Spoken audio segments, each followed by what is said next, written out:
Sorry cracks కూడా identify చేసాము. తర్వాత ఇక్కడ పార్ట్ హోల్స్ చూడండి, ఇక్కడ పార్ట్ హోల్స్ కూడా క్లీన్ చేసాము కంప్లీట్గా. ఇదంతా కూడా బ్లాక్గా ఉండే కంప్లీట్ అంతా నీట్గా క్లియర్ చేసి బ్రష్ కొట్టుకొని ఇక్కడ క్లియర్ చేసాం. దీని మీద ఇక్కడ ఆర్సీసీ ట్యాంక్ కూడా ఉండే, దాన్ని కూడా డిస్మాంటిల్ చేసేసి దీన్ని లాస్ట్లో ట్యాంక్ పెట్టడం జరిగింది ఇక్కడ. సో ఇదంతా కంప్లీట్గా గల్తా ఉంటుంది.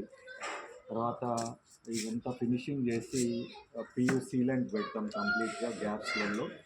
తర్వాత చుట్టూ గల్తా చేసే దాంట్లో చేసుకున్న తర్వాత మనం ఆర్ఎఫ్ఎక్స్ కోటింగ్ వెర్టికల్ హారిజాంటల్ వేసి కంప్లీట్ చేసినాక దాని మీద మనం ఒక 2 ఇంచెస్ వాష్ వాటర్ వెళ్ళే విధంగా జీరో చేసి దీన్ని క్లోజ్ చేయడం జరుగుతుంది.